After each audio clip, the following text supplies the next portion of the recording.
Welcome back to the Heart Coaching. I'm Bryce Wise, and today we're going to learn how each one of the connection styles became that way. Let's find out.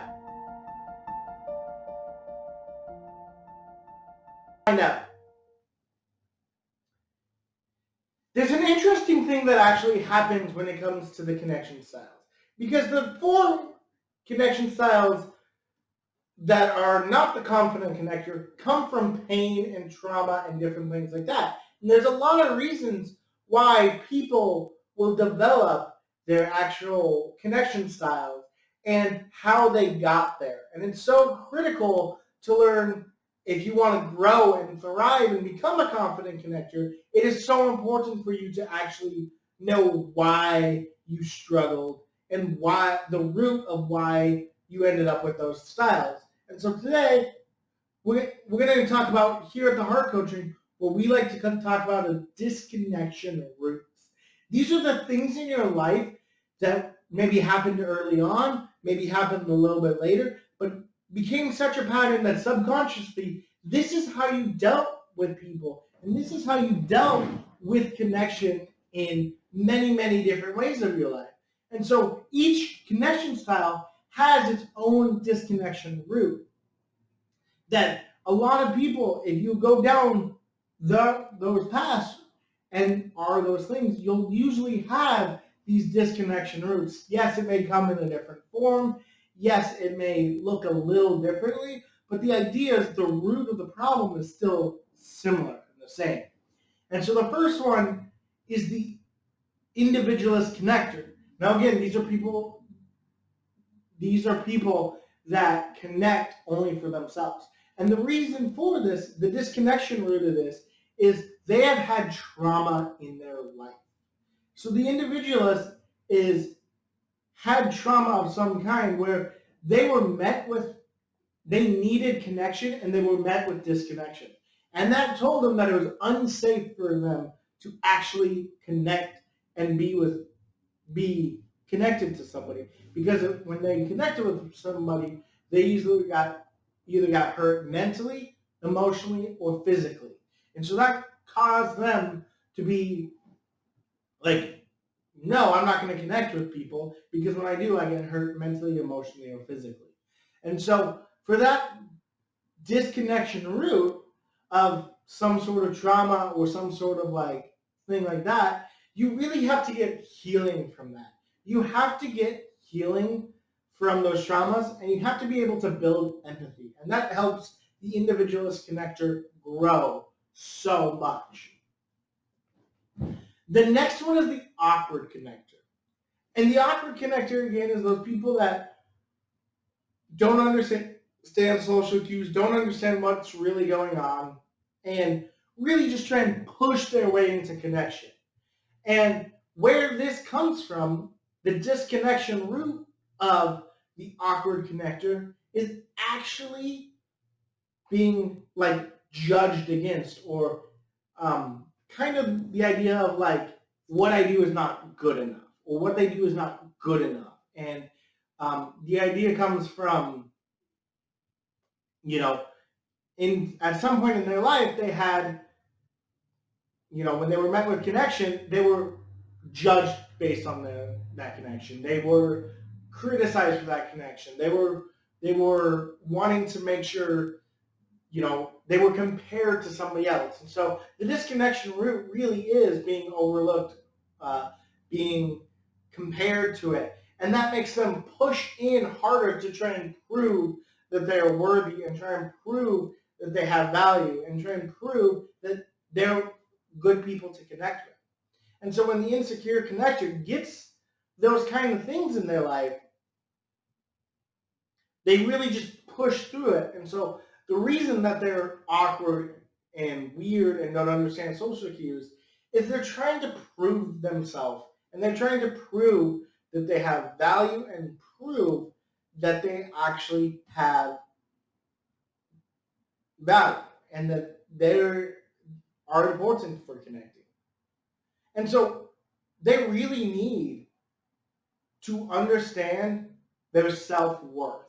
For the awkward connector, they need to know that they have value because of themselves, not value from others. And so that value from others really affects the awkward connector because they're seeking that so much. And that value from others is really the disconnection root of that. And to get healing and thriving in that, they really need to have those disconnection roots of finding value in themselves or finding value in others, removed and replaced with themselves. The next one is the insecure connector. And this one is interesting because the insecure connector is those people that are shy and awkward and don't like to connect. And these are the people that really put walls up and guards up and often have a soundtrack in their mind of what it is. And so for them, their disconnection root is actually perfection. Because when people tell them that they have to be perfect or they expect themselves to be perfect, and then they're not met with that expectation of perfection, all of a sudden they become like building barriers so that people can't see the flaws and people can't see what's wrong with them. And so for the insecure connector to actually grow and thrive, they need people to not see them as perfect, and they need to get rid of that perfection mindset. Because when they get rid of that perfection mindset, it really starts making them able to see that they have value even when they mess up. It makes them want to be better, not because they're seeking perfection, but it makes them want to connect better because they see value and they see that people care about them for not messing up. And so that's so critical that they get rid of that perfection mindset. And when they do that, they really start to thrive. The next one that we're going to talk about is the likable connector. And these guys have been told too many times in their life that their opinion doesn't matter. And these people a lot of times get again, the likable connectors, people who everybody likes them, everybody wants to be their friend, but they don't go in deep with connection. And so for their disconnection root, it actually is kind of being pigeonholed into all of these different areas because they are expected to be the star athlete. They're expected to be the perfect student. They're expected to be the perfect son or daughter, and instead of taking that perfection on themselves, they try and fit those molds. And because they try and fit the molds, they oftentimes morph into other people and what other people say they are. So their disconnection comes from not being okay to not being, or their disconnection is not being okay when it's not okay. Because they'll fit into these molds so that they don't rock the boat and they don't do these things. And people will put false identities on the likable connector because these false identities is how they get viewed. And they need to be seen as those false identities. And so they really try to fit that perfectly. And they'll have the friends, they'll have the life that they want, but it's not very deep because they don't want to scare people off or make people do that. And so the last connection style is actually the one that we all want to go to. It's actually the confident connector. And the confident connector is the most important connection style because it's the one that gives you the most joy. It's the one that gives you the happiest, and it's the one that gives you the stuff. Well, how do you become a confident connector? And why is the confident connector so much better than the other connection styles?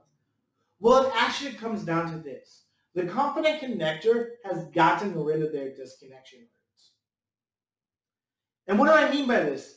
The confident connector has gotten rid of those insecurities, has gotten rid of those fears, has gotten rid of the things that people put on them, and really developed and grew into themselves, which means that they can thrive because they're not trying to live up to somebody else's expectations, or not trying to go about it alone, or not trying to be the most popular, perfect person, or they're not pushing through people's connection barriers. They're actually just being themselves. And that makes people want to draw them in. And so the confident connector has gotten rid of their disconnection roots. And that really allows them to be their true, authentic self. And so for the confident connector, for any of us who want to become a confident connector, it comes down to actually working through your stuff. It's hard, it's difficult, but it's so worth it. Because when you work through those things that are holding you back from true, authentic connection, you start to thrive. And that's why you are watching this. I just want to say thank you guys for taking time today to better your connection. Thank you for taking time, even just today in this 10-minute video, to really understand why and how you're connecting poorly. If you want to learn more about connection, please find us on Facebook, subscribe here on YouTube. We post a weekly video here on YouTube on Fridays, so please subscribe. And just remember, when we connect, life gets better. See ya!